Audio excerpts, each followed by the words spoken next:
Good evening, everyone. Welcome to the stream. Hope you guys are having a good day. Hope you are doing alright.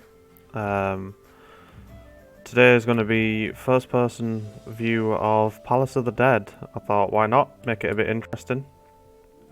My wife is healing tonight, so I'm sure she's going to hate me on this, because I guarantee I'm going to suck. But at least it's going to be fun. At least we've got that looking forward to us. Now, tonight's stream is also on World Mental Health Day, and mental health is a big issue for me personally.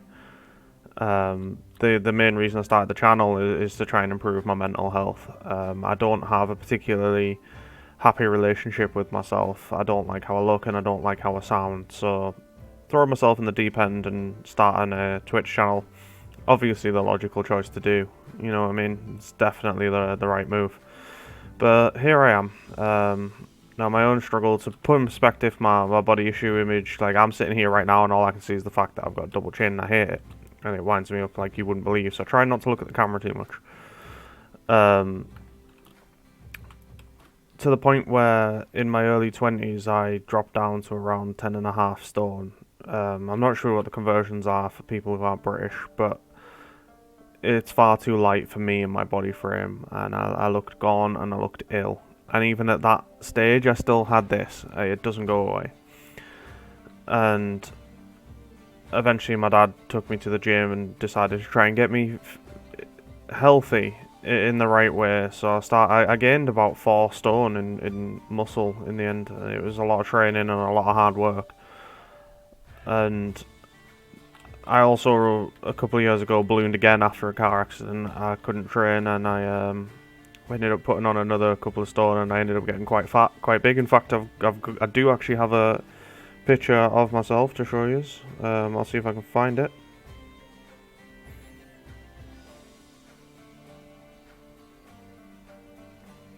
I do need to mark it as a favourite or something, even though I absolutely despise it. But it's a picture of me that I'm not particularly proud of myself. But here you go. That is me. Hopefully you guys can see that. That is me a couple of years ago, where I was 2 stone heavier than I am now.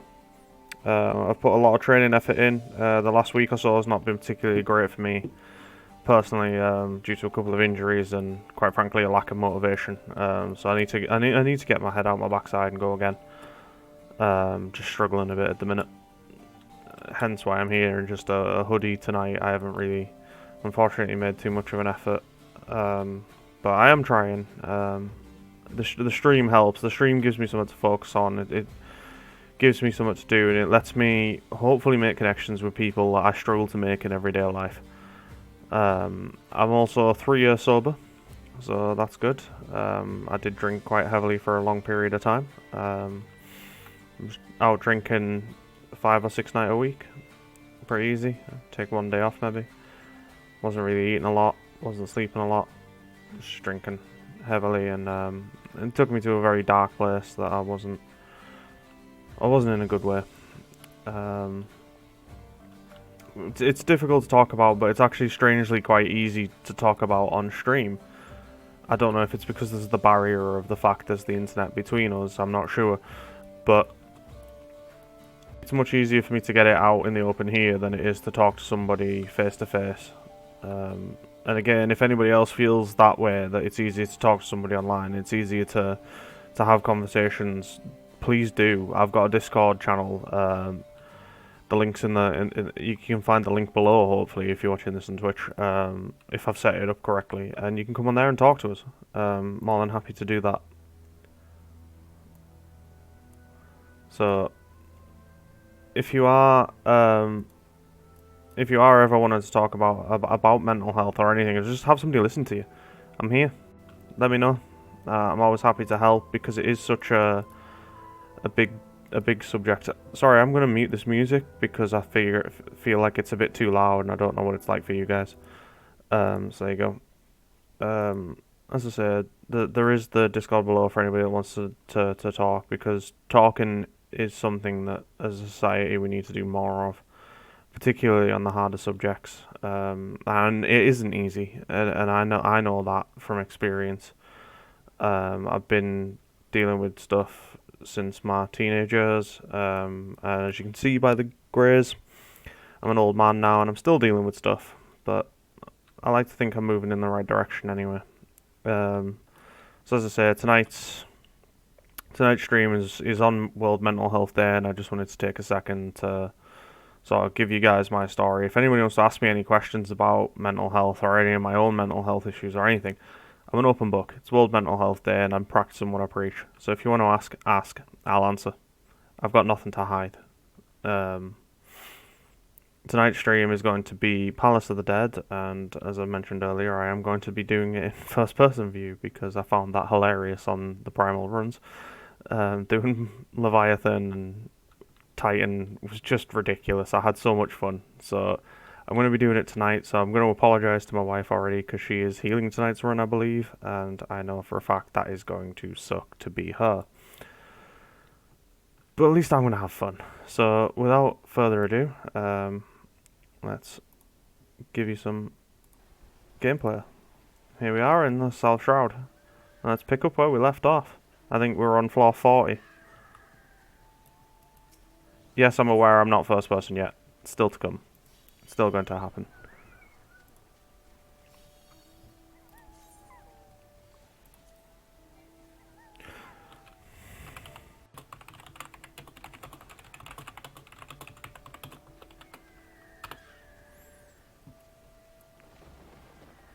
Sorry, I just need to remind my wife that she was healing. She's on summoner currently. There we go. Now we can get in. So we're on floor 41. That's where we left off. Let's see what we've got to look forward to tonight. Remember, as soon as we get in, first person mode. This is not going to end well, and I'm going to love every second of it. Oh, sweet, we kept all the stuff. So we've still got all the Pommanders from last time. I didn't realise they would carry over. That is a definite win. Okay, this... Already this is hilarious, so... Okay, let's do this. I'm going to hit that. Alright, we can't get any more witching because we've got too many of those. I'm going to go this way. Oh, that guy looks massive. We're going to fight him.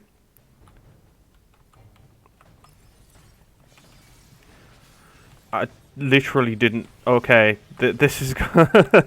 okay. Yep. I already see a problem with this. It's fine. We'll make it happen. Nobody panic.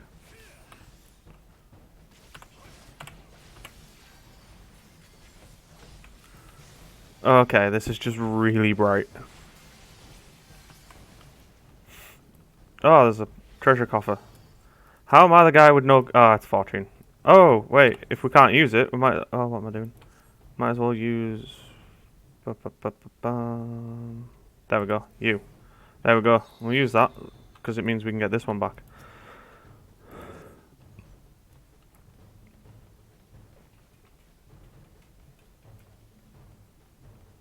Okay. Now, how do you want to do this one at a time, or do you want to use the Pommanders and go ham? Because we've got witching ones, and we can go back and get another one. We will lose nothing for doing it. Ham it is. Alright, let's do this. Pomander, pull everything. We're going to Pomander a witching them when I find the Pomander a witching. Right, we've got it here. Okay. Okay. Gone.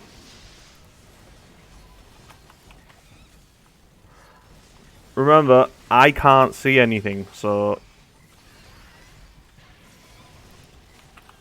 This is not going to go well, but I'm on board with it.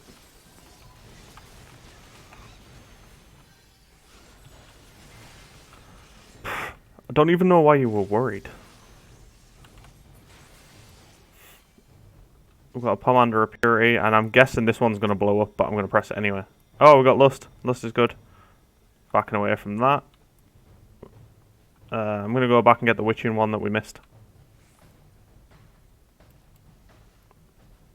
Watch, I'm going to run straight into some of this, just going to smash me in the face. I wonder if this will make it easier to find the traps.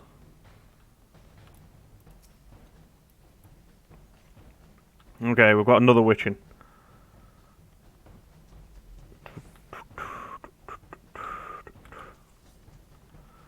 Like, the first person view doesn't even show you my my weapons, so I can't even see anything until I start casting. Which is quite good, because it's totally different to first person shooters, where you end up with just ridiculous camera angles that just show you that your weapon is nowhere near where it should be, and you've got the weirdest giraffe-shaped neck that's ever existed.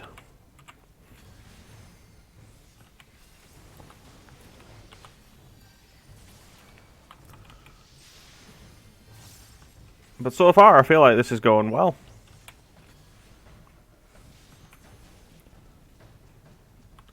I haven't blown anything up yet. If that's a pomander or a flight, I might use it. Hang on, because we can get another one. That's rage. Ooh, we've got 3 rage. 3 rage is good. Where's flight? There it is. Gonna use that. Might as well, because we're already max level.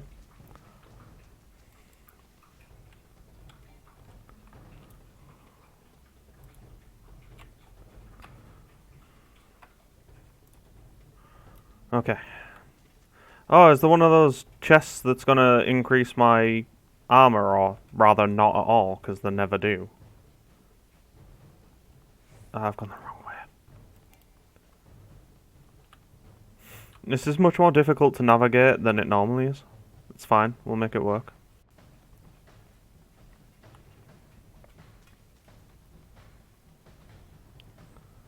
Are you guys fighting?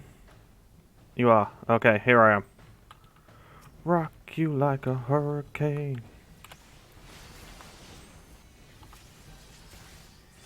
Alright, I can't target the thing, so... Oh, there it is. Hi, pup. Now is not the time. Now is not the time, pup.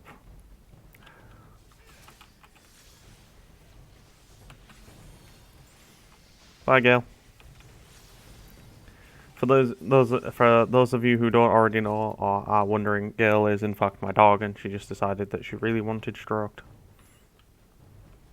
I clearly was not busy. It's fine. Oh, I'm getting out of that.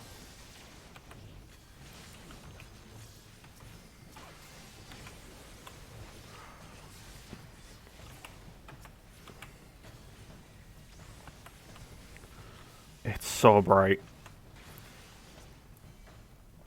It's like being front row in a firework display, but the fireworks are actually going off in your face.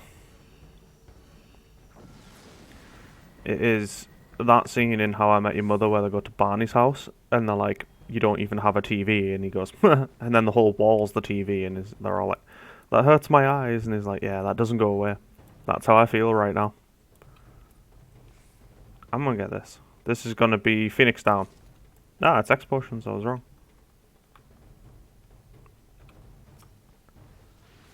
Remember, we don't actually need to fight everything as well, we're max level. So we can skip packs if we can. Not this one though, because these guys move around.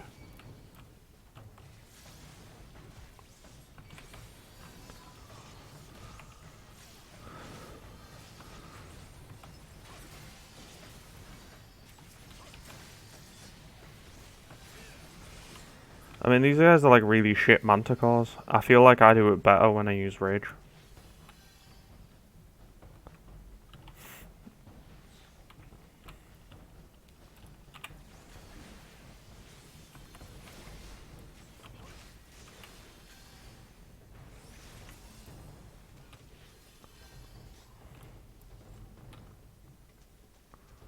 Okay, down this way. Follow the yellow brick road. Follow the yellow brick road.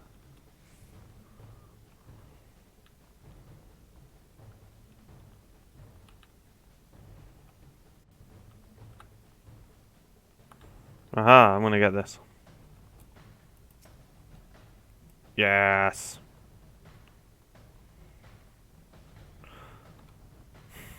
Somebody should probably tell Eva that we can skip floors now. We're leveled, unless... No, we might as well clear the floors, because then we might find the silver chests. And if they've got those, we can get them. And if not, we can just bail. We don't need to kill things. We can't level up anymore. This is as good as we get.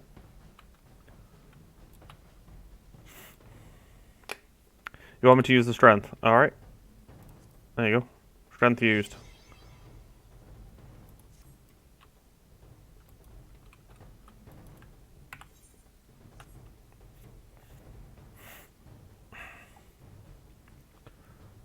Okay. Next floor.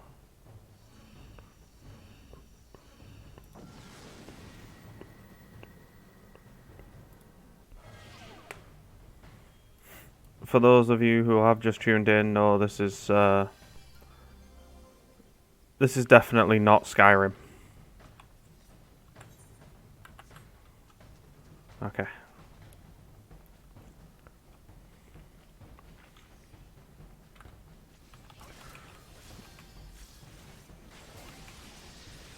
So I came up with a bunch of like what I like to think are intelligent topics of conversation for while I'm on my stream, because I do actually put some homework into this. You'd be surprised, but I do. And fuck, that was my bad. My bad. I can't even just auto attack, can I? Am I auto? I don't even know if I'm auto attacking. But I think the main one, it's just kind of come about today, really, that I've heard of it, is it superseded all the other topics that I wanted to talk about. Is that New World,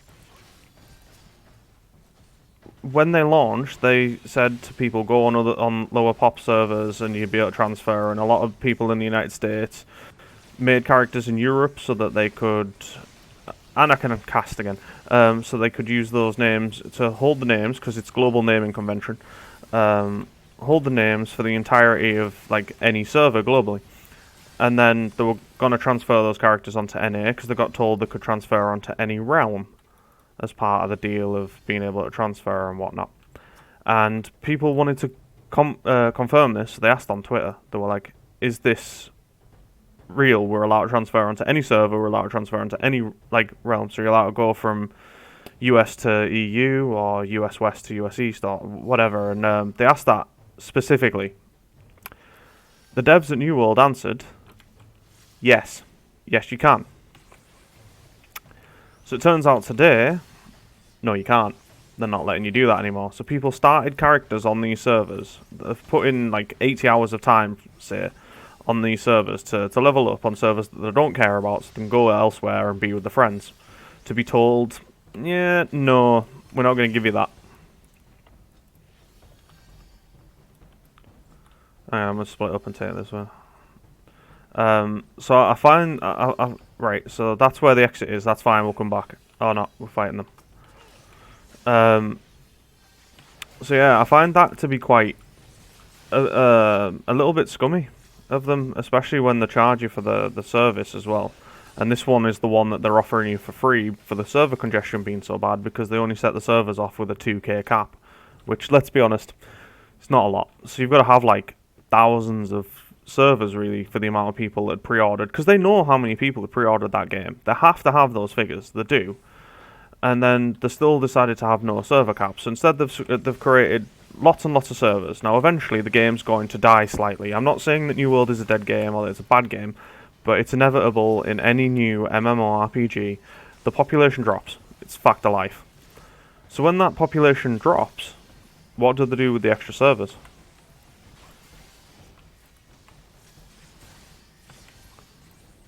Right, they're gonna have to merge servers. So what happens then? Do they reset all of the, particularly in a game where it has like the strong faction-based whatever, and each region's supposed to be different and each server's supposed to be different? Do they reset every server and just merge them together that way? I don't really know, but it's like they've not planned at all how this works. They've just put no thought into it, and it's weird for a billion-dollar company, never mind like a million-dollar company, a billion-dollar company, to have no forward planning, to have no idea at all what they wanted to do. It's odd. It feels like they've really messed. They've made the worst out of this, out of the launch, really. Oh damn! That really killed us. That could have sucked. First person, it's what the people want.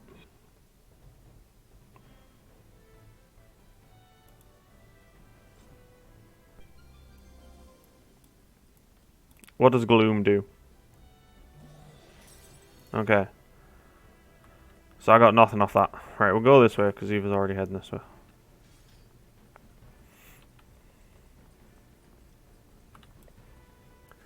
I'm gonna try this room out. See what's in here.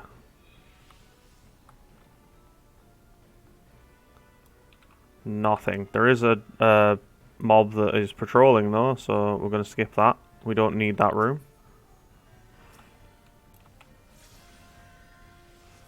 Although I think that mob's gonna be behind us, isn't it? No, it's not. It's fine. Okay. I'm gonna run through here. Intuition. That is a good pomander. We like those. Where is it? Nailed it. We're gonna go find some cursed halls.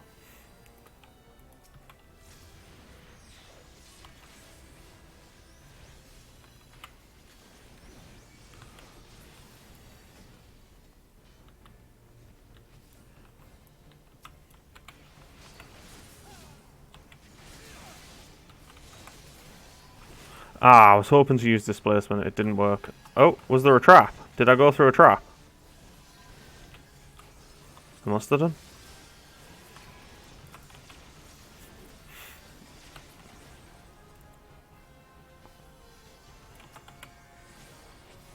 This guy looks friendly. He just wanted a hug.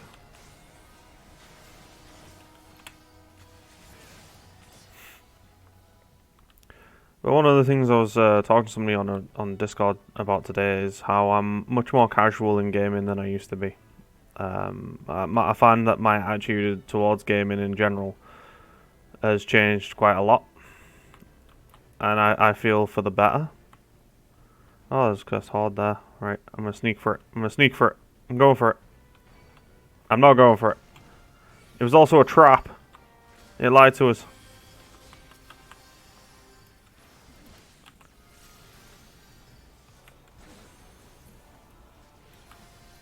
I'm gonna take that.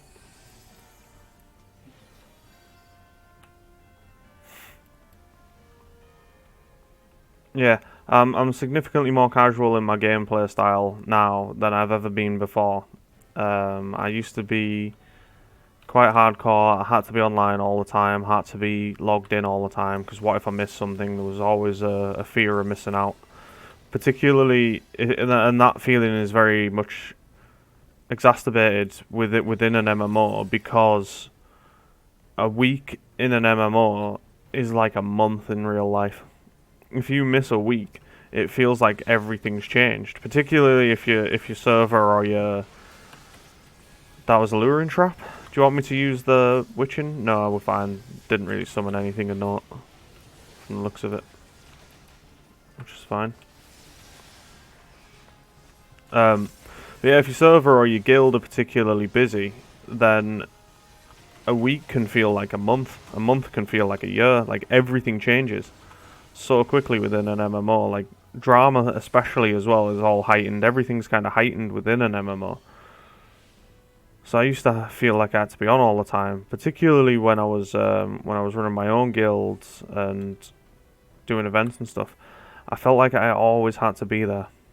Hey Molly. Oh, how was your holiday, by the way? I don't think I've spoke to you since you came back, or are you still there?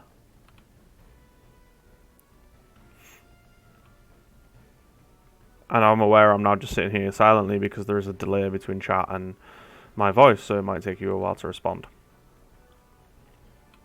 And this is the delay in voice that Ban was saying was annoying while we were trying to do this, so we're now in a Discord chat, because it makes it a lot easier. And now I'm on the other side of it, it's just weird.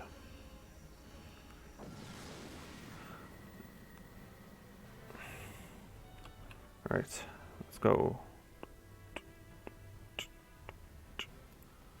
Okay, we're on floor 45. Hey, I'm going to hit this. I'm not going to hit this, somebody else did, but that helps.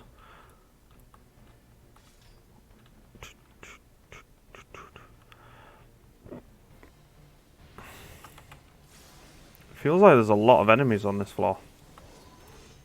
I don't think it's going to be a particularly big floor either.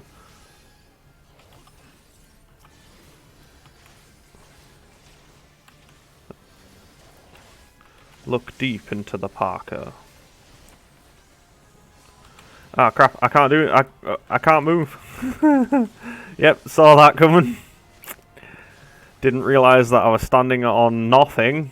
Oh, I can't move around that apparently. Eva behind you. I got it. Everybody chill out. Behind you again. There's another one.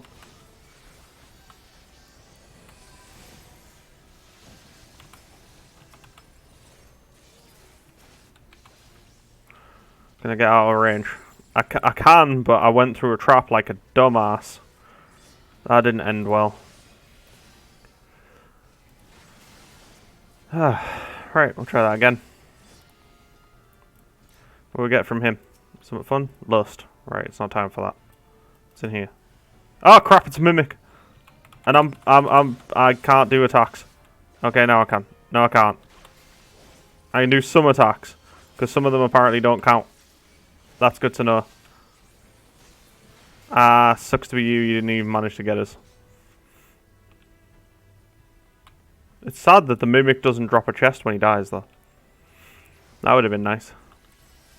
Do you want me to use witching on this room? Okay, we'll witch in this room. Where's witching? That one. Right. Just gonna pull everything. Witching.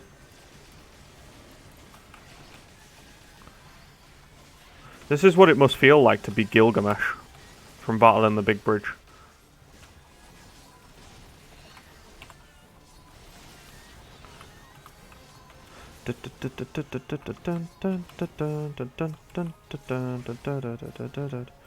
See? Easy. Not even a challenge.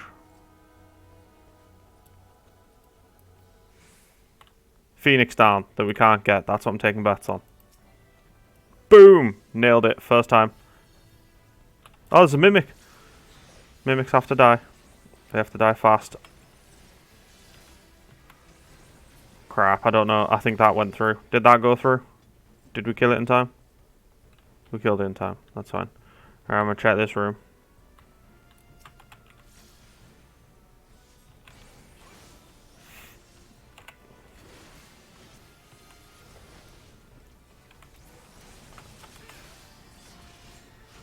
I'd like to say that first person gives you a different perspective, that you get to see more of the game, you get to experience more of what it'd be like to actually be in Eorzea. I'm going to tell you now, that is the most bullshit statement I've ever come out with, because all you see is flashy lights. Lots and lots and lots of flashy lights. So many lights.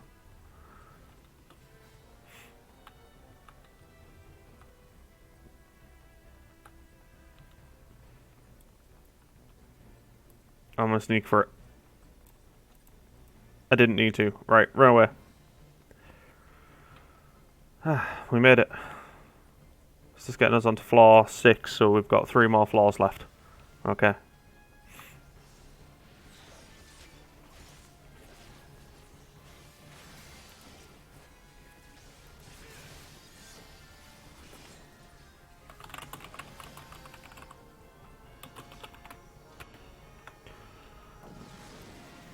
Sorry, I clicked off the screen for a second there and have no idea what was going on.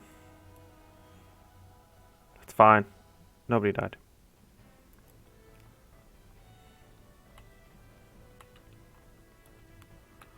Oh, damn. That room looks fun.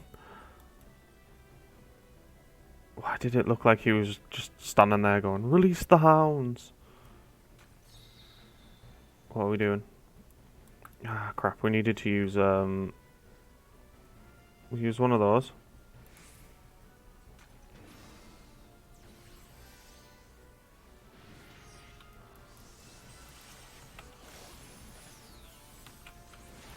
Isn't the Blood Guard one of the enemies in Void Ark? Sure it is. Right, I'm gonna step forward, see what's in this room. Okay, there's a lot of things that we can get if we go that way. We'll come back to that room. I'm gonna scout the other way.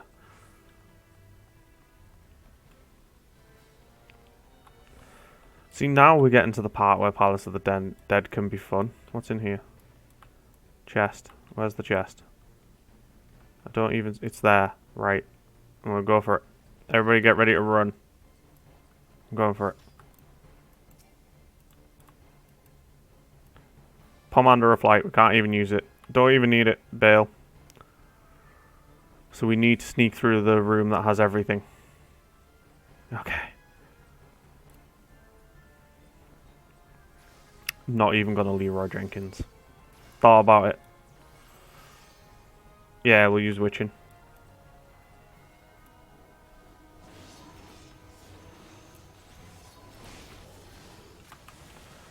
I mean, most of the time this game seems to get out Pomanders of Witching like the Skittles on Halloween, so might as well.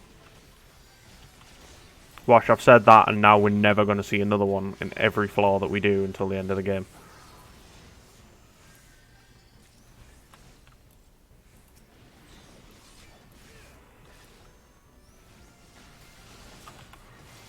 Didn't even see that. Obviously, because I'm in first person. Nobody needs to be in first person.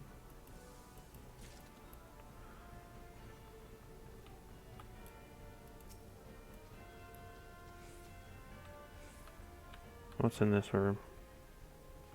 Now, we can go for the chest. Which is just a normal chest. We don't need it. Not worth it. Everybody out. That means you as well. No! It's fine. I thought she was going to run into that room there. I thought, oh no, here we go.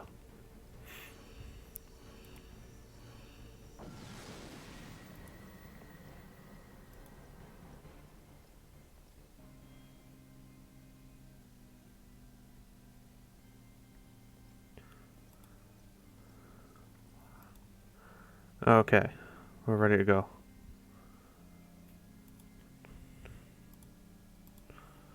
Right, what have we got in this room? We've got a chest over here. I'm going to see what's in it. So I need to use that one.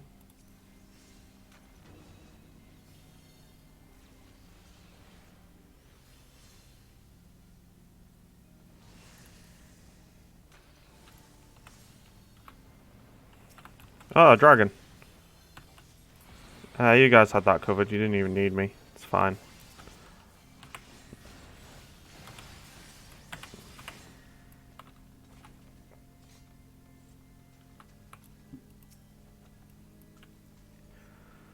We've got safety dance. Isn't there anything fun? Nope, nothing worth it in there unless we eventually need to come back and kill those guys.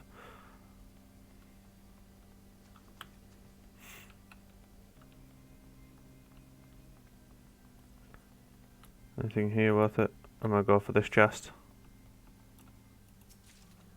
That's just max potion, nobody cares. I'm going for this one like a ninja. And I'm a red mage. Ah, it's just sight. We don't need that. And they never suspected a thing. Ah, yeah. Might as well move on.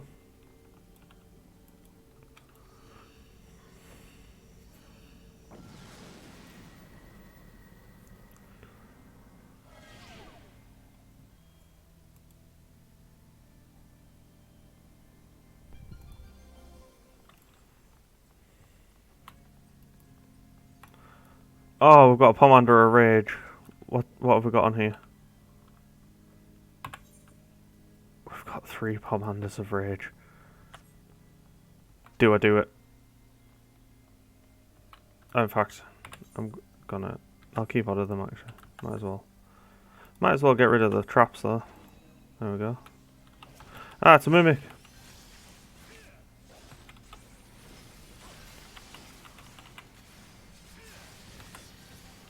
It's dead. It's fine. Nothing to worry about. I'm gonna sneak through and see what's in here. It's gonna be behind them, isn't it? It is, it's behind them too. Right. We need to take the black guard at least. Okay, we're gonna go for both, that's fine.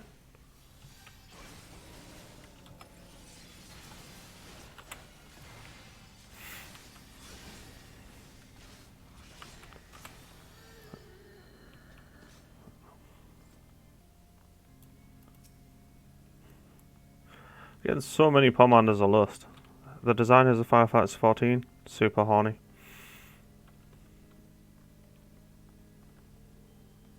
Do we want to try and get a bit more treasure, maybe? Might as well.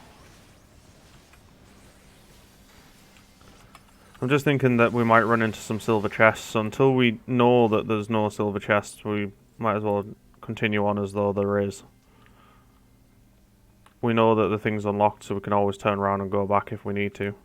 Oh. Not petting the dog. I'm gonna go around him. Let's see what his vision's like. Let's see what his, in your face. I went right around him. Never even saw us. Stealthiest man to ever play the game.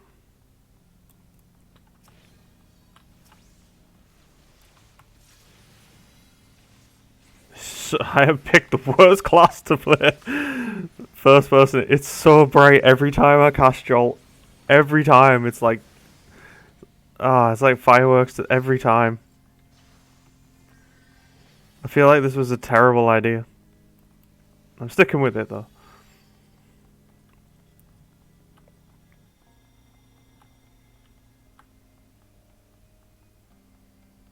Oh. Forgot about them. That could have ended badly. Okay. I'm just gonna rage the next floor.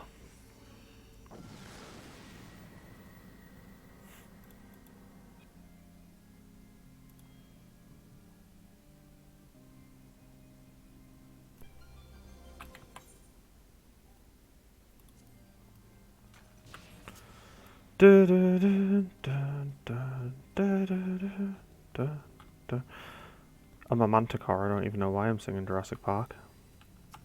Nobody cares. Boom. Also boom. Where'd he go? Do you know what's really difficult? Hitting things as the manticore to kill them in first person. It turns out you miss quite a lot. Where are you going? Oh, watch behind you. I got you. I'm gonna go kill these guys. I don't care how many there is. And take them. Dead. I've only got 10 seconds left, so I need to start using this a bit more wisely. I need to go... Shit, we ain't gonna get all of these. Okay, nope. That went badly.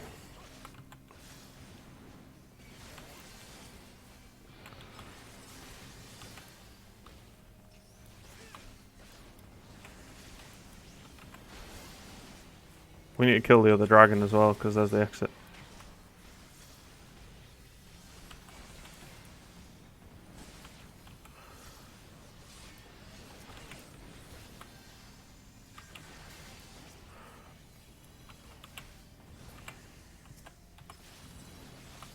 And the nightmare persona, I didn't even see that turn up.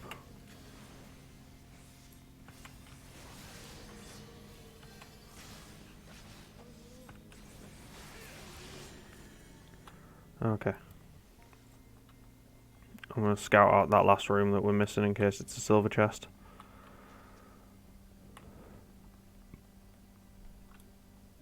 No, it is a gold chest though, so I'm going to make a attempt at being sneaky. No, I'm not. No, I'm not. I see you. Let's see what his vision's like. Nope, that's going to take me well too close to him. Turn around, Bloodguard. Ah, shit, now there's a dragon next to it as well.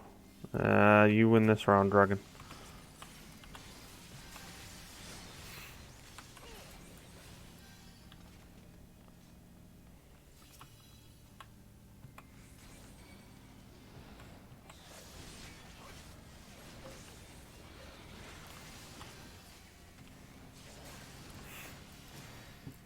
That's for fucking Pomander safety as well, we don't even need it. Just to let everybody know, that is actually how I play stealth games like Assassin's Creed as well. And they're like, well, you've got to do this and nobody's allowed to see you. Well, there can't be any witnesses if everybody's dead. That's all I'm saying.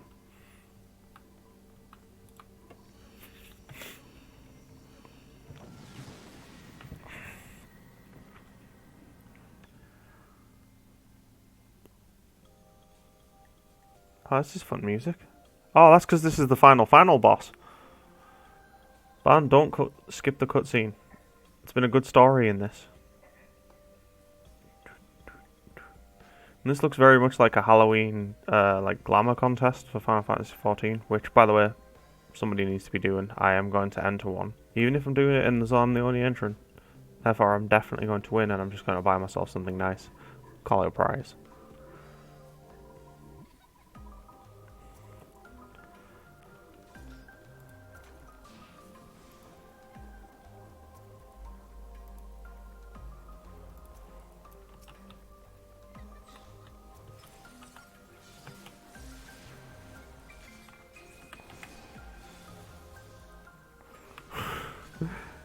Yep, this is going well. Oh crap, we need to be in for that. In we go.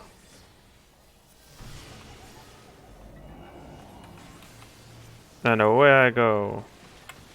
I feel like I jumped into that. I feel like that went wrong. I'm gonna hit something. I don't know what.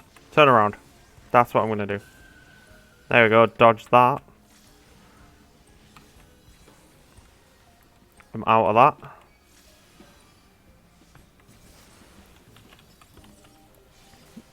I'm doing the okie dokie apparently. Am I in? I can't tell. I'm gonna step forward.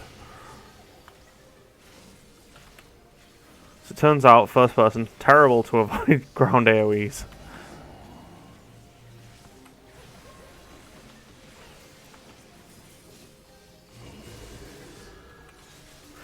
Yeah, Edda here has the one of the saddest stories in the entire game, as far as I'm concerned. She goes adventuring with a husband, a fiance or a husband or something, and a couple of other people, and her other half is the main tank, and she's the healer of the team, and the main tank dies, questing, and the rest of the party blame her, and she goes into a full pit of despair and ends up in Palace of the Dead, and it's a whole thing. It really is one of the saddest stories in the entire game. Well, she's starting to get a few mechanics on the go now.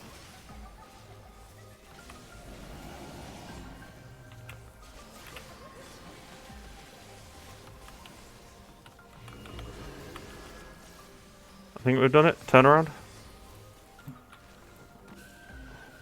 Oh, I was definitely turned around. Apparently not. Oh, this one's gonna suck.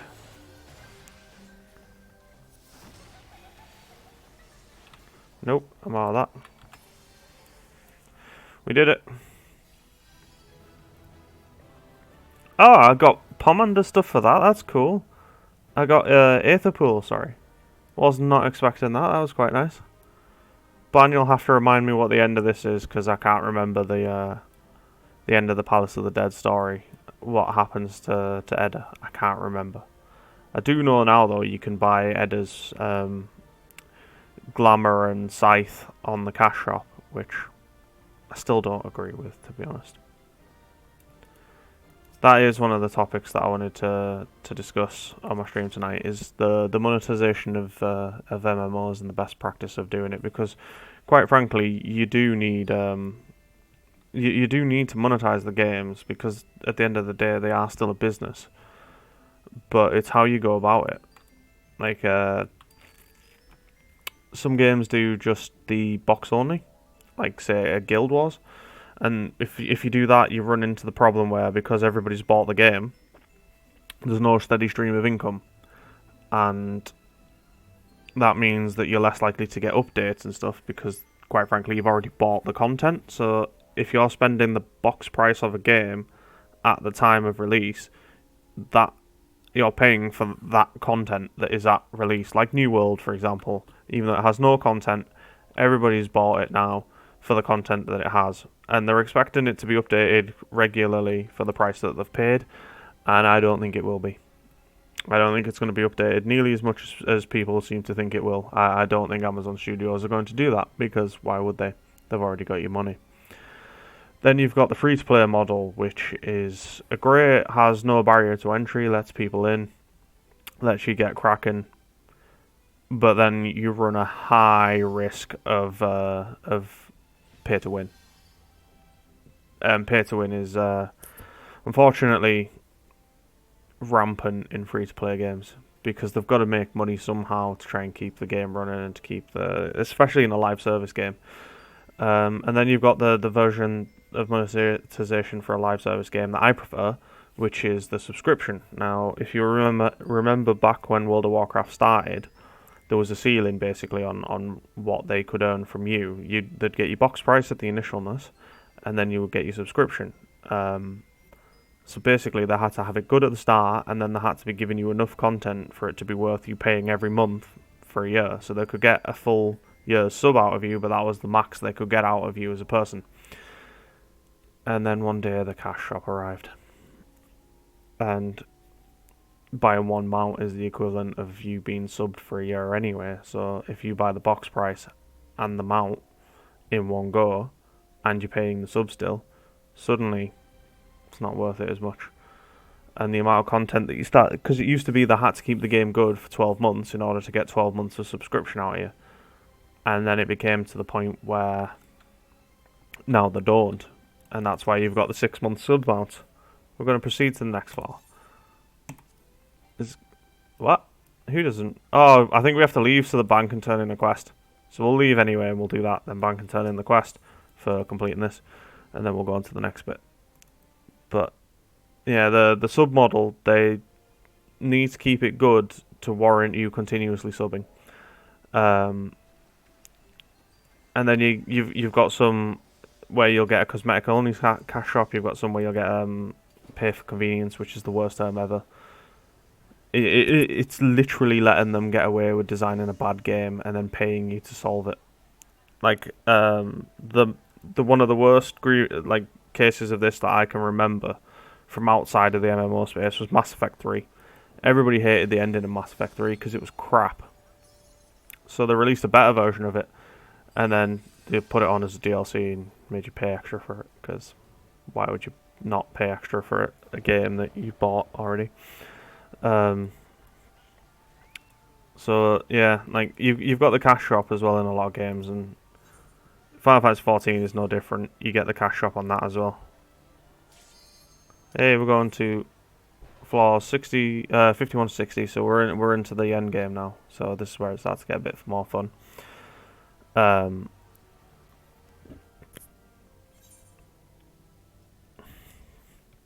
Yeah, so you've got to kind of watch out for the monetization, because they try and get you with the box price, subscription, cash shop, and I have no problem with a cosmetic only cash shop. I'm okay with that, provided that you can get equal or better outfits in the game. Like, for example, Final Fantasy 14 here, if you're killing a Savage Raid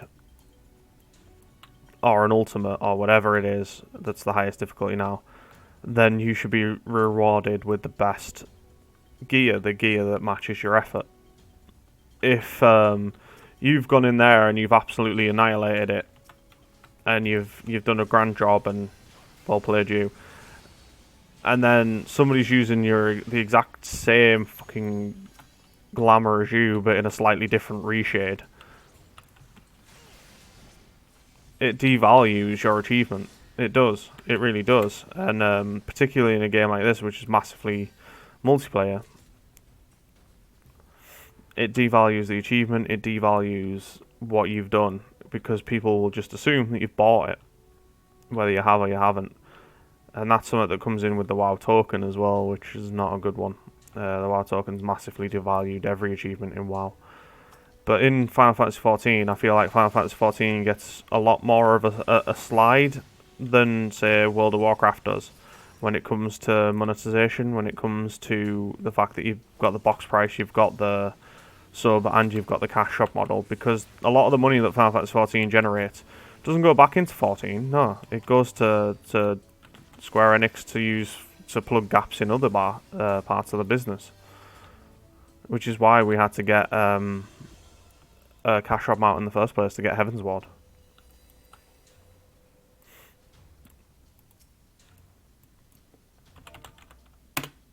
I definitely had to pet ban, don't worry. So let's carry on up here.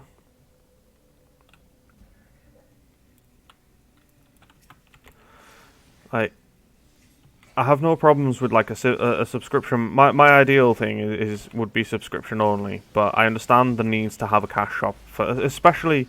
I'm also okay with that if the cosmetics, the money generated from it goes back into the development of the game. So if you go in and it allows them to hire more devs or more game masters, you know, to like police the chat to stop communities turning toxic on themselves, rather than just having them automated. Because the automated feature can be massively exploited by, say, particularly in a PvP game. If you've if I'm going to use New World as an example here, because New World has the faction PvP, doesn't it? It's got the purple versus the orange versus the green. I think that's what they call themselves, like Marauders, Syndicate, and Covenant, which is hilarious. If any World of Warcraft player decides to go Covenant, you've clearly not played Shadowlands, because I get some PTSD about that phrase. Terrible design decision. So anyway, they've got the 3 factions, and they have to declare wars and fight over the territory and whatnot. So imagine you're in a guild that is in the Marauders. You are the Marauders. You are really good to go. You've got all your guild together. You've got 50 players, because I think it's 50 versus 50 in New World. I might be wrong. Let me know if I am. But for purpose of this argument, it's 50 players on each team. So imagine those 50 players. You've got your guild leader, and your guild leader is also your raid lead, so he's going to be shot calling your raid. Now also imagine if the other team decides to just mass spam harassment claims against the guild leader on the day that the war is set to happen.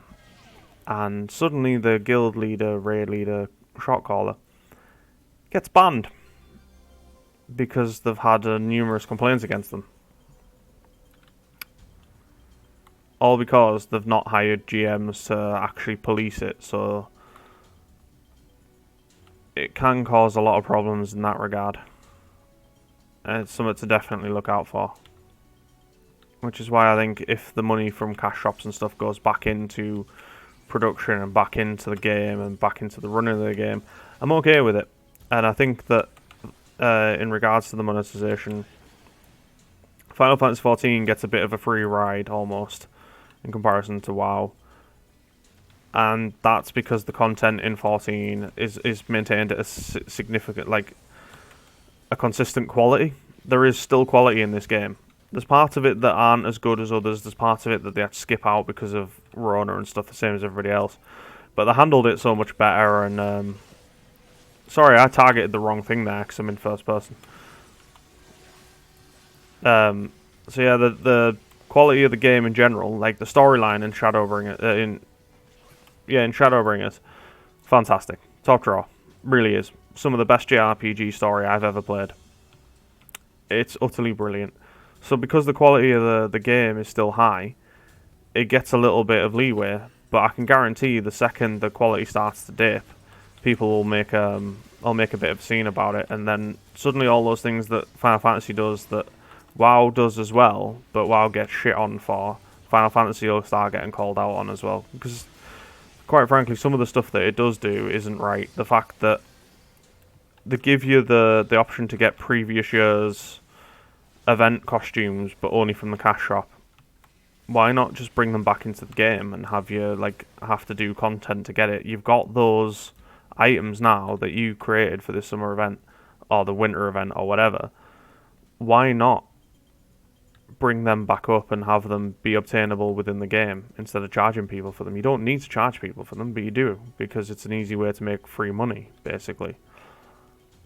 And that's not right. And then the fact that it adds boosts into the game as well, and I don't agree with boosts in any form of shape or form. In Final Fantasy XIV, it's a little bit different because the main selling point of Final Fantasy XIV is the fact that it's an RPG first, MMO second. So really, it's effectively you skipping to the end of a single player game, and if you do that, the only person you're really robbing of an experience is you. It's your own problem. So I'm a lot less annoyed about that.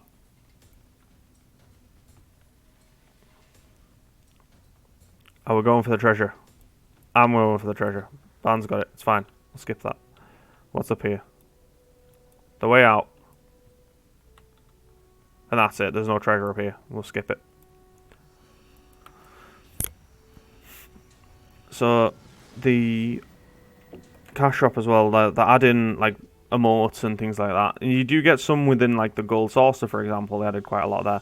But the idea for me, instead of adding those into the cash shop, you would add those sort of things, like the cosmetic rewards or the emotes and things like that. I would add those to the gold saucer. I would expand on the gold saucer. I would have them creatable within the game, but they obviously need to make money, so they charge you for it. And it's one of those where Final Fantasy 14 right now has a massive spotlight on it. It deserves it because it's a good game, but it has a massive spotlight on it because of the fall of World of Warcraft. Which for me means that some of the practices they do will come under more scrutiny. And I will say that the... where are you going, Ban? Why are you fighting them? That the Final Fantasy community will rabidly defend this game. They will. And I'm speaking as somebody who absolutely loves Final Fantasy 14. I think Final Fantasy 14 is a brilliant game. I don't think it's a particularly great MMO. I think it's a brilliant game. But they're two different subjects. I think eventually Final Fantasy will run into a point where the quality starts to drop. It will. It's inevitable. To quote World of Warcraft in this one, no king rules forever, as World of Warcraft's finding out now. Eventually, that'll happen to 14 as well. It happens to everything. I'm a Manchester United fan in terms of football, and I've been since I was a kid. And throughout the 90s, we were the best team in football. We were throughout the 90s. We were untouchable. And then Alex Ferguson left, and we got a change of leadership. Before we go up the floor, I'm going to check and make sure that we've got everything.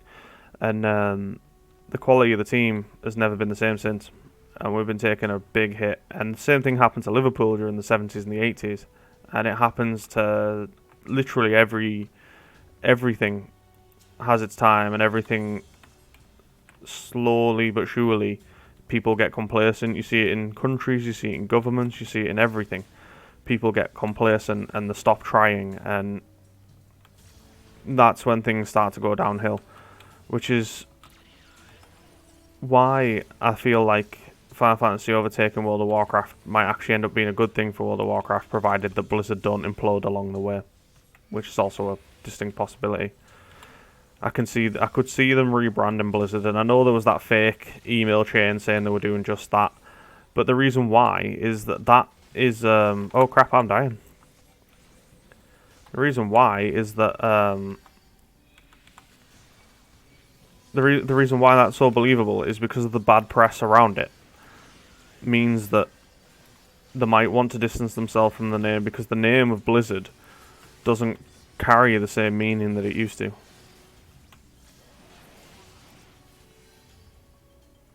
So it's definitely a lie. That whole thing's definitely a lie. But at the same hand, I could also see them doing it, because it would make sense. I mean, you've only got to look at the fact that Activision took the name Activision off Call of Duty when it became Call of Duty Presents rather than Activision Presents Call of Duty. It became Call of Duty Presents because they were trying to say it was to do with promoting the brand, not the company, which is a load of bollocks. And then they realised that everybody knew that was a load of bollocks, and then put it back on. On the subject of a load of bollocks decisions, we have to talk about it. We have to talk about it. We can't ignore the elephant in the room, or the power of friendship in the room, as it were. We're going to talk about it. Coca-Cola. We have to talk about this. Eva just saw the advert today for the first time, but it was the very condensed one. She didn't get the full experience, which I'm going to make her watch. But is it not the most condescending piece of advertisement you've ever seen as a gamer? Because it's just awful. I mean, they obviously know nothing about gamers. They know nothing about what we do or how we act, or they've definitely never done a PvP tournament before, because that's what that game which looks like WoW had a baby with Rare Shadow Legends, and the kid's going through and everybody's dead left, right, and center, and he just decides in the middle of the thing he's going to break it all off and just have himself a bottle of Coke, and suddenly it helps him discover with the power of friendship he can do whatever he wants, so his team surrenders. I'm just going to throw this out there, right? One, there's never a animation for you to chuck your weapon down in that regard, so, you know, there's that too. But two, if you're on a raid team or you're on a PvP tournament, and one of your guys decides to throw his weapon down in the middle of the tournament so that he can't fight, the rest of the team's obviously going to follow him and just go, yeah, this tournament's stupid, we don't care about the prize money. That's definitely going to happen. That's how it's going to go. The team's not going to kick your ass for that at all. My god, it's like they've never played a PvP game and seen just how toxic we can be. And that's normal. That's normal for a PvP game. You get that level of toxicity, it's fine. Like, everybody knows League of Legends is a cesspool. You don't need to play it to know that. Everybody knows it.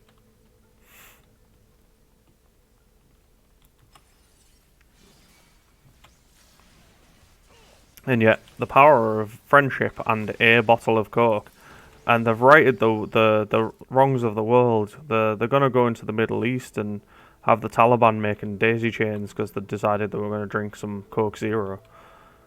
Honestly, it's a bit pathetic, and it's a bit like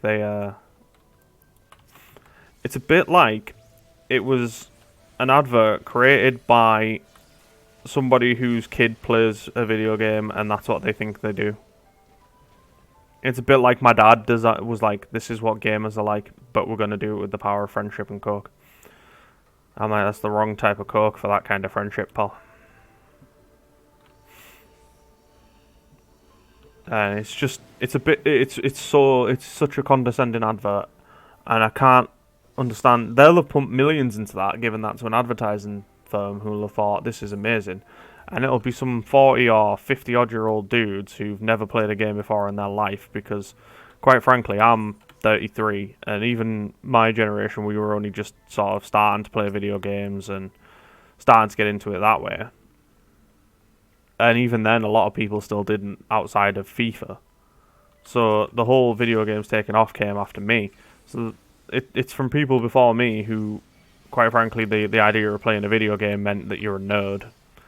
Like, if you remember those old turn of the millennium TV shows where you always had that hacker on TV and they just start typing away, like, and that's meant to, you know, fuck it, I'm in. Because that's how hacking works, obviously. And these are the same people that are doing this advert and think this is how it works. And it's not. They've never played a game before. It's so dumb. It is stupid. And quite frankly, a little insulting. And I'm sure it's going to go well for Coca-Cola. Right, I'm going to go around. I can take the imp, that's fine. I'll bring the... Shit.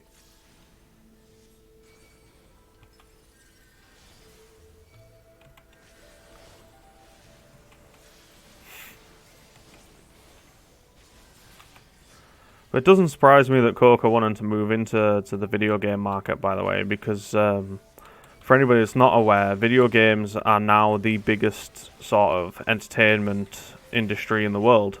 They've surpassed film, they've surpassed music, they've surpassed live sports, they've surpassed TV, everything. Video games are the single biggest entertainment medium in the world now, worth billions. So it doesn't surprise me that Coke's trying to attract that market, because it's a big market. But it also feels a bit odd because Coke, everybody knows who Coke is. Coke is a brand that everybody knows already. So I don't know why they're trying to go in as though this market has untapped potential. I'm telling you now, gamers are already aware of the fact of who Coke is. We all know who Coke is. We all know what Coke is. We're not, basement dwellers who've never seen the outside before. We're not. We're people. It comes across as really insulting. Whether they meant it to be or they didn't, that's just how it works. And again, it comes back to a point I made last week about a currency that companies need to remember not to spend is community perception and reputation, because it takes years to build and seconds to destroy.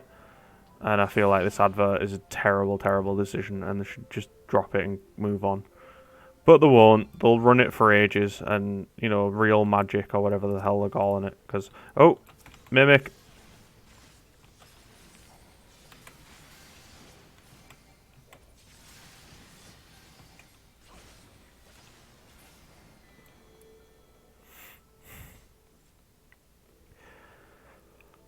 Ah.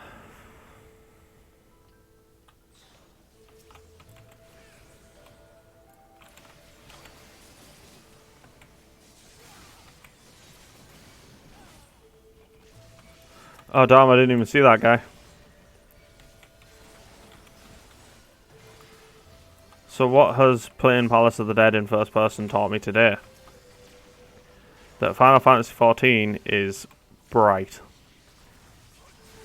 It's like the sun.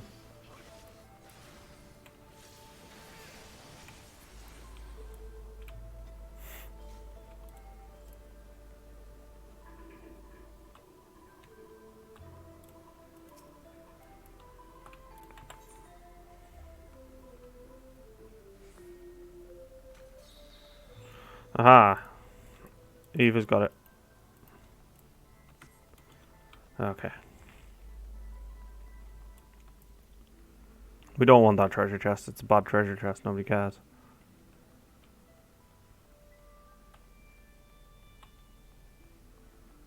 Yeah, this is all, like, one of the reasons why I wanted to do Palace of the Dead as well was to compare and contrast with Torghast, the World of Warcraft mandatory feature. This is not mandatory. We're doing this because we wanted to and because we're having a bit of fun with it. We do not gain player power from this. You do get some tombstones, but you don't get many, so it's not really worth doing it for that. But the heart did add that in, and it's quite a nice feature that they did. I'm gonna go for it.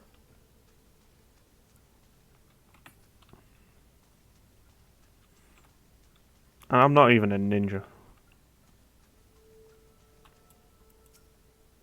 Nope, switching. Doesn't matter.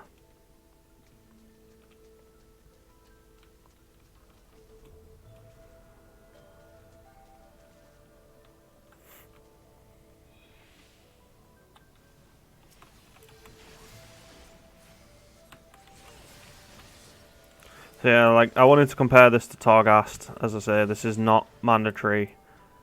You can do this just for fun, and that's what we are doing with it. And I found that Torghast went with its torments, and they were just ridiculous. And the fact that it's so very much timed, it feels timed, and everything that they do in World of Warcraft at the moment, including Mythic Plus, which, by the way, I have my own reasons for why I think Mythic Plus is okay, and I do enjoy it, but it could be a lot better.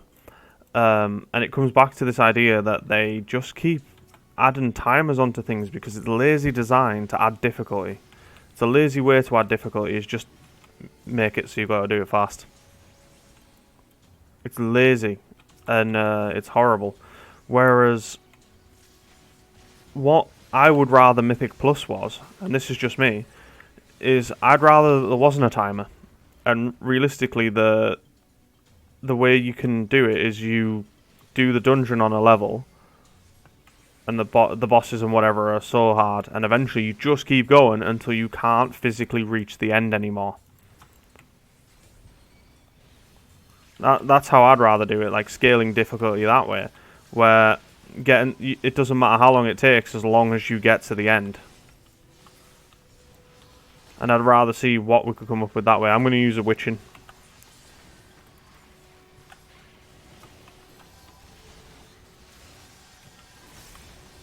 But I'd much rather have it where it's scaling difficulty and you just push as far as you can, and that's as far as you can get. And then you've earned your rewards that way. I don't like the idea of chucking it onto a timer. I think timers are just lazy design. And yeah, World of Warcraft, everything about World of Warcraft now is lazy design. They add timers onto things, they reuse, they just reskin mounts all the time. Like, they've added so many mounts in a 9.1.5 or 9.1 or whatever it was, like 42 mounts. How many of them are unique? How many of them are unique? How many of them are not just the same mount but in a slightly different shade?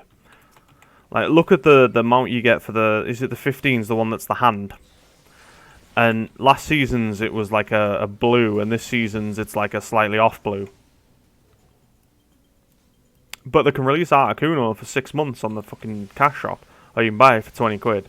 Yeah, that's fucking right, isn't it? Like, that, I'm sorry, but that is just not good. And that's part of the problem with World of Warcraft, is they treat it like a business now in Activision. They don't treat it like the World of Warcraft. I also don't like the fact that they've taken the world out of Warcraft. What is the point in going anywhere that isn't Oribos? What's the point? Like, there's legitimately no reason to do it. I don't like the consistent instant content as well, where you get through it and you just pick up pugs and away you go. Because the pugs might as well be NPCs at that point. You get no interaction with them. And an MMORPG at its home, at what it is a social experience. And they take the social experience away for me. So LFR, LFG, all that, not a fan. Not a fan at all, which is odd because Final Fantasy XIV is entirely that. All of the content is that. Outside of the story, which, again, the story is great. But I treat Final Fantasy XIV like an RPG first, because I grew up on JRPGs. I grew up on the Final Fantasies, on Breath of Fire, which, by the way, I love Breath of Fire. And I would love them to make a new Breath of Fire game. But I grew up on MMOs. Not on MMOs, sorry. I grew up on JRPGs. So playing a Final Fantasy, when I've played the entire rest of the season, that's how I got into MMOs. Was because I was a Final Fantasy fan first. So I play this for the story, mainly. And the MMO bits I just do as extra. Whereas I used to play it, and it became my first MMO, and I didn't know any better. But having experienced more MMOs over the years and gone out and tried different ones to see what I like, I think a sandbox will suit me more. Or rather a sand park, I'll call it, rather than like a sandbox, because some of the stuff that you get in a theme park MMO, like an actual storyline and questing content and stuff, I'm here for that. I love that sort of stuff.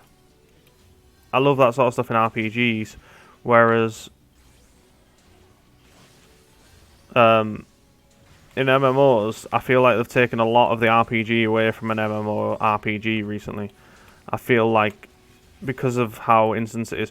One system that I'm really not a fan of in Final Fantasy XIV, and I know Eva loves it because it lets her play it like a solo player game, but again, it makes it a solo player game, is the system they've brought in whereby you can recruit NPCs to do the dungeons with you.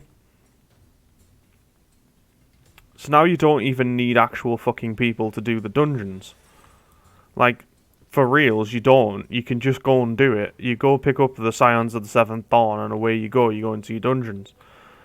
And I'm sorry, but no, because that is just further destroying the foundation of an MMORPG. So, no, I'm not a fan of that at all. I think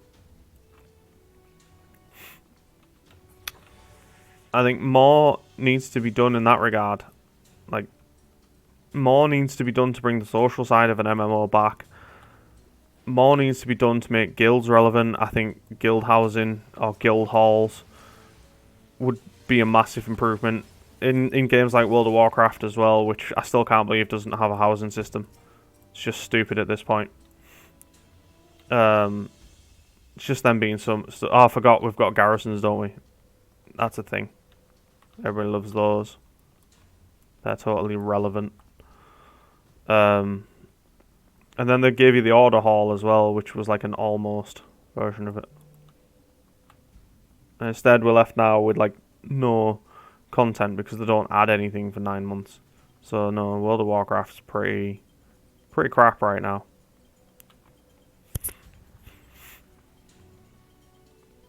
I would love to see more reasons to go out into the world in video games. I would love to see much more. The best content in games for me, in MMOs as well, is player-driven stuff. It's stuff that you do yourself. It's the gold saucer nights that you have with your free company. It's the PvP you go in with your friends. It's doing the raid content. It's doing those with people and those connections that you make along the way.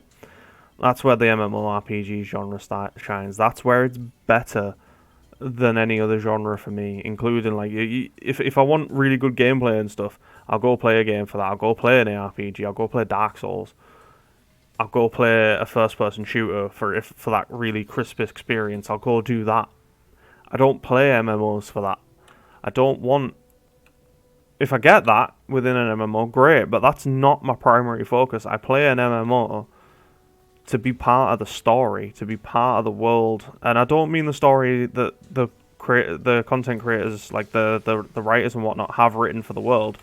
I mean part of the story of that world, and that's one of the other reasons I'm excited for Ashes of Creation. Is each server's going to be its own world, each server's going to have its own story to tell, because each server's going to grow different nodes, and it's bringing back that sense of server identity that that World of Warcraft once had, where before the merge servers and stuff as player numbers started to go down, it used to have a sense of identity, and your identity within your own server as well mattered.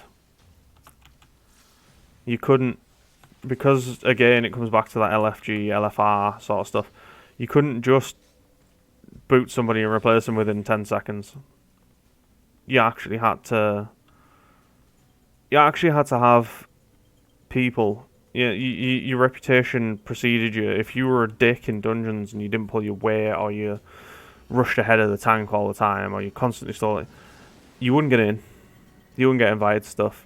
You'd have a lonely ass time because your attitude's terrible. And then they took that away because now you're just a nameless NPC. Like, if I'm in here with Ban and Eva, and luckily I know them, so it's fine. But if these were pugs, Ban and Eva might as well be, I don't know, the guy that sells your potions in Uldar and the innkeeper from Gridania, for all that I'll speak to them. And I do try, I say hello in every dungeon, but most of the time I don't get anything back. You do get a bit more in Final Fantasy 14, but not a lot. And it just feels like sometimes it is genuine, what's the point? Because the whole social aspect of this game no longer exists. I forgot this guy has the Odin mechanics. Right, I need to run away with this, don't I? Yep.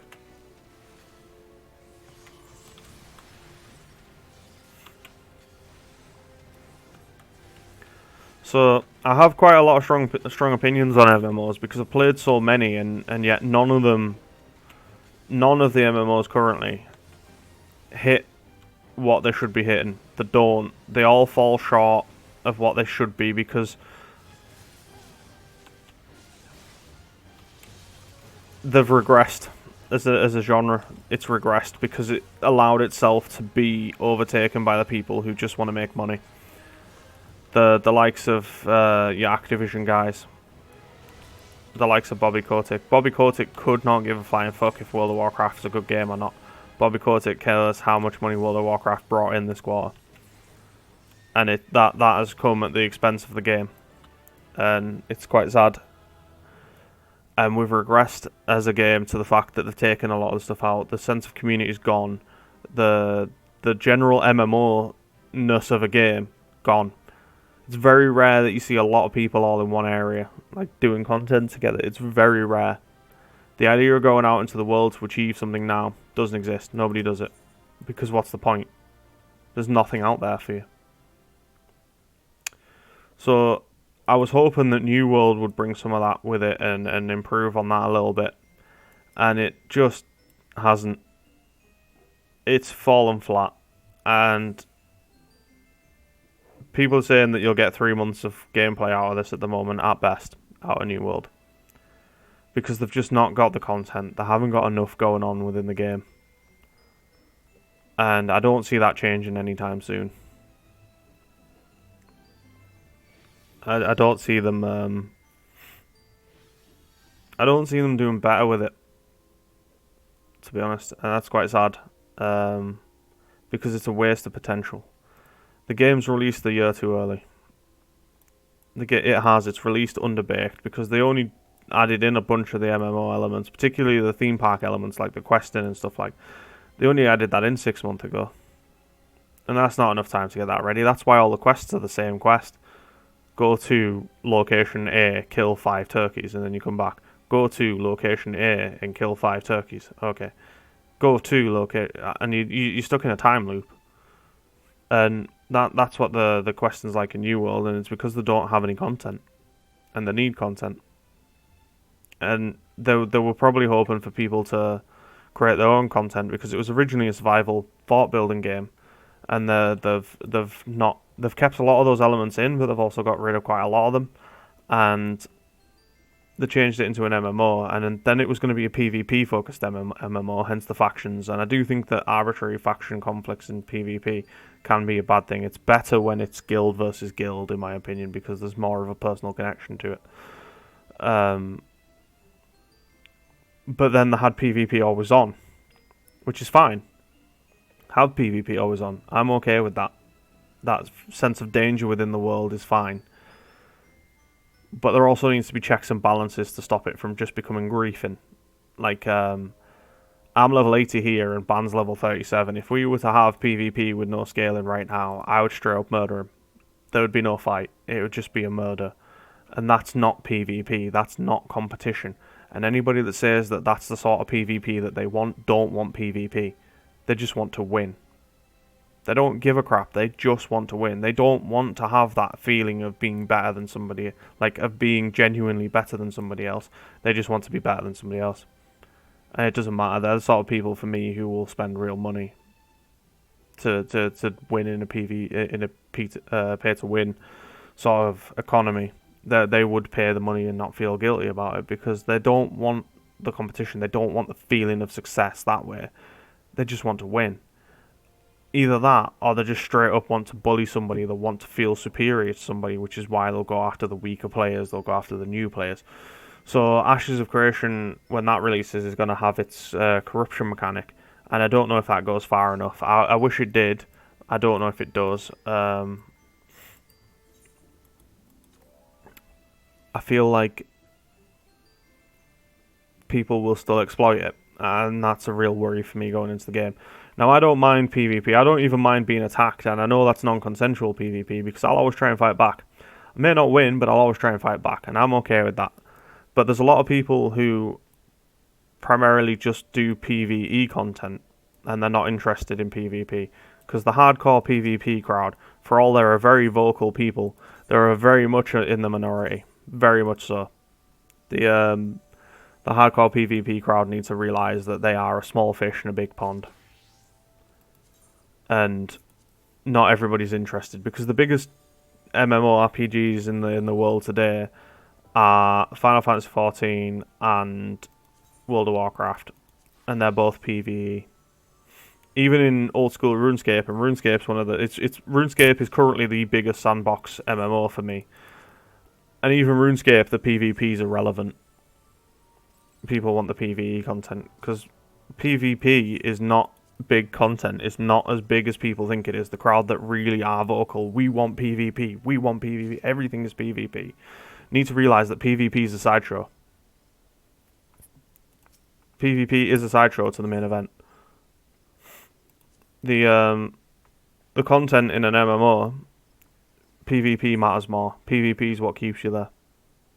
For some people it might be the PvP, but they're few and far between. And they need to realise that. that they're not the majority. They might speak the loudest, but they're not the majority, and they're just not. Group Iron Man getting voted into. Wow, things are just not loading here. That's not good. Group Iron Man getting voted into old school RuneScape, for example. They put it to a vote, and the PvP players decided they were going to speak out because they're sick of not getting PvP updates or whatever, and they decided to speak out, and they were accusing people of targeting the vote so that they didn't win. They thought the PvE players were changing the vote, for example. So they decided they were going to do that to them and see how they like it. And then the Pareto principle, that was the name I couldn't think of the last time. I've got it now, so we're going to come back to it. Basically, the vote finished in exactly that, the Pareto principle. It finished in an 80-20 split.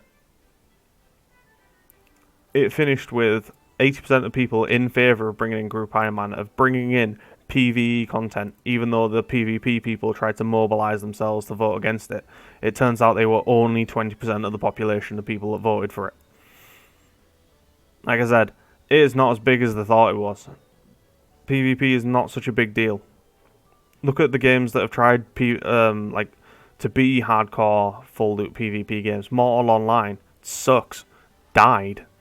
They brought out Mortal Online 2, or they're bringing out Mortal Online 2, and it's going to go the same way. Guarantee you. I'll be sat here in 2 years' time going, yep, that died. Because nobody cares. Because full loot PvP is terrible. Like, people think they want it.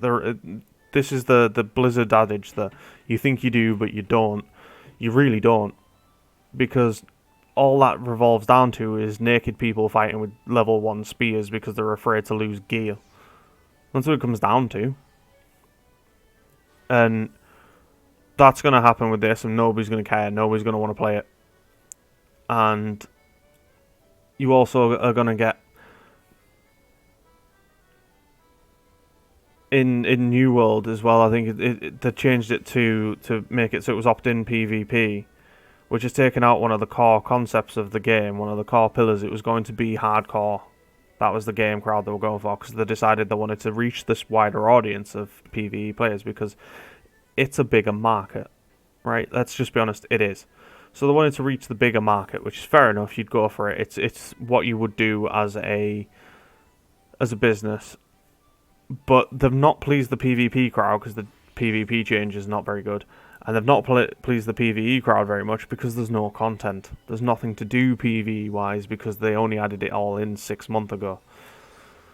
Which is just not enough time, quite frankly, to make anything relevant. And they've struggled for it. And they're going to keep struggling for it. And I'm really big into the whole Ashes of Creation idea. I love the thought behind it. I love the idea behind it. But I do have my concerns about it as well. I do think there's a lot of stuff to be worried about with the game. Particularly, they're adding in death experience debt when you die. And I can tell you now, that ain't going to be popular. The people that want it in that game, they're very vocal about wanting it in that game. They're wanting death to mean something. And yeah, I agree, a death in a game should mean something, but the experience debt and the fact that you're going to be slightly weaker from dying, that shit ain't going to fly past beta. It's just not. Not if they want people to be playing that game, it's not going to fly. I'll be amazed if that actually makes it live. I really will. And they can disagree with me on that Discord as much as they want. I'll be amazed if that makes it, because you're alienating so many people. So many people will play the beta, or sorry, they're not doing an open beta, so people will come in and they'll play it. And you'll get people in that first month, they'll be paying the $15.99 or whatever it's going to be for the sub. And they'll give it a go, and they'll find that when they die, they get an experience debt and they lose some stats, and they've got to work to get it back. And people are just going to walk. People are just going to walk from the game, because that shit ain't going to work. The fact that you drop a percentage of your loot when you die in Ashes of Creation as well, when you get killed, you drop a percentage, and you drop a lesser percentage if you fight back as well, if it's a PvP situation. So if you don't fight back, you drop 50%. If you do fight back, you drop 20%. Those percentages are too high. They want to incentivize PvP, they do, but those percentages are too high. It should be 20% if you don't fight back and 10% if you do. That's what it should be, if they wanted to do it. And they won't go that road because there's the very vocal few people who really want this hardcore PvP. And I'm worried that them hardcore PvP people are going to kill Ashes of Creation before it even launches. Because I have heard a quote from Stephen Sharif regarding Ashes of Creation.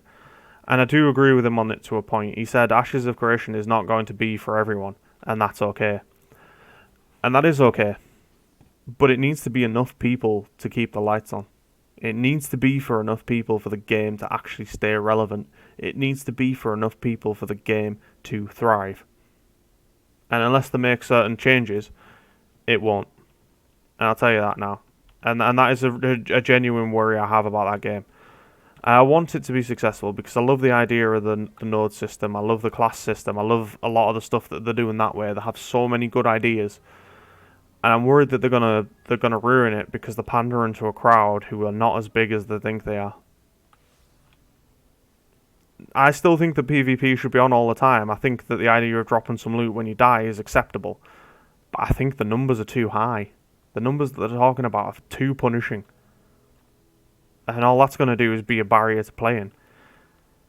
And yeah, it's not going to be for everyone, and that is fine. It's not going to get the entire MMO market. It's not going to be the fabled WoW killer. It's not going to dethrone Final Fantasy XIV and be the only game that everybody ever plays until the end of time. It's not. No game is. No game can ever be that good. If you go in expecting an 11 out of 10 and you only get a 9, you're going to be horrendously disappointed. But 9's still phenomenal.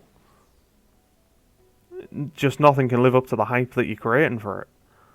And I know I get hyped about Ashes. I know I do. I know I'm really looking forward to it. But I have genuine concerns, and I think my concerns are well-founded. I think there's a lot of potential issues there as well. But one of the things I will say about Ashes is I'm glad that it's happening, and I hope it is a success, and I hope that it shows that an indie company can do this, because I think that is where the future of this genre lies. And I also think that even if Ashes doesn't reach the lofty heights that it could, it's laying the groundwork for something better. It's laying the groundwork for somebody to come along afterwards and to take the node system and to take the systems that they're bringing into Ashes and make it better and make it so that it is what it should be. Because it might be that World of Warcraft does a World of Warcraft 2 where they steal out the entire of Ashes of Creation and do it in the Blizzard style of the original World of Warcraft, not the instance content kind of stuff, and make it with their budget and their resources and stuff and make it great. They could do it. It is a thing. But there has to be some real thought and there has to be some real feedback. And I think the people giving the feedback at the moment on Ashes of Creation, on the forums particularly, I don't particularly like the forums. I much prefer a Discord where it is a quicker response time. I hate having to write a full essay about my thoughts to have somebody comment back and then not to be able to defend myself straight away and have that sit there for a few hours so people can see what they've said and then not be able to respond. I'm not a fan of that at all. So I don't really like forums. I much prefer Discord. But the people on the forums, when I go on, it is the hardcore full loot PvP crowd. It is the guys who are saying fuck casuals. Well, I'm sorry, but casuals are the reason why games exist. Casual players, the casuals as they are, they make up the majority of your audience. They do. Whether you love them or you hate them, they make up the majority of the audience, and casuals are the reason why your game still exists. It is that simple. So these people who are saying like fuck the casuals and fuck the noobs and things like that are idiots.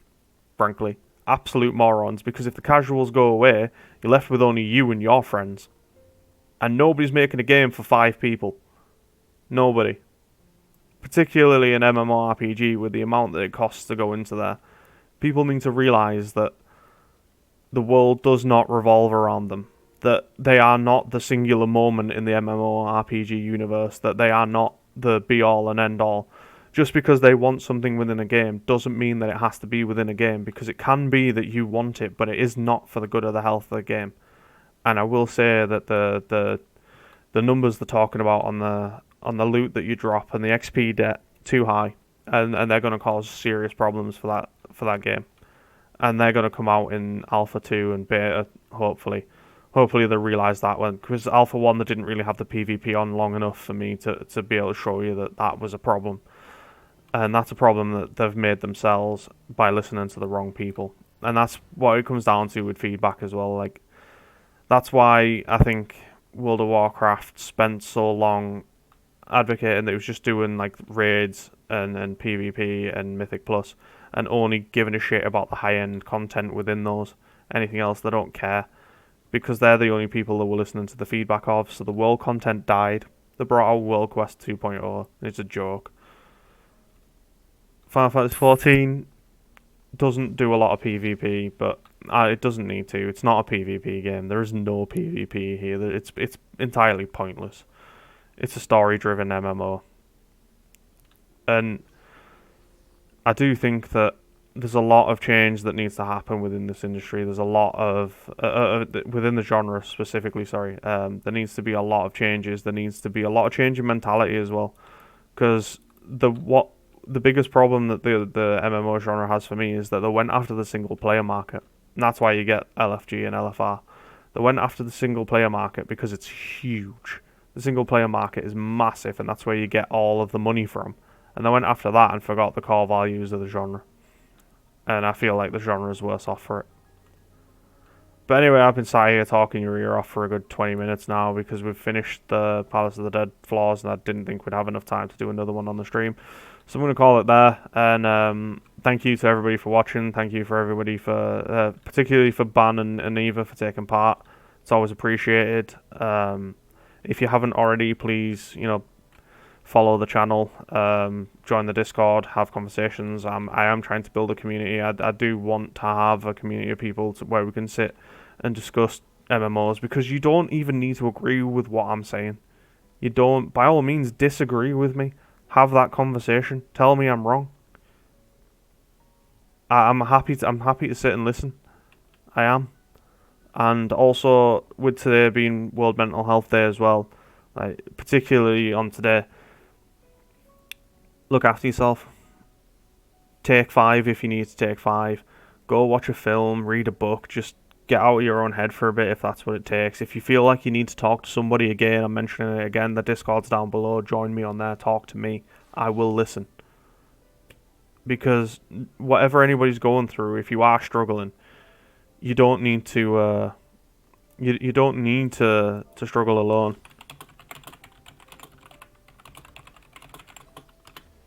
You don't. There are people out there, whether it's me, whether it's professionals, whether it's a friend, whether it's a stranger on the internet, it doesn't matter. You don't need to struggle alone. Nobody does. So anyway, guys, take care of yourselves. Thanks for watching.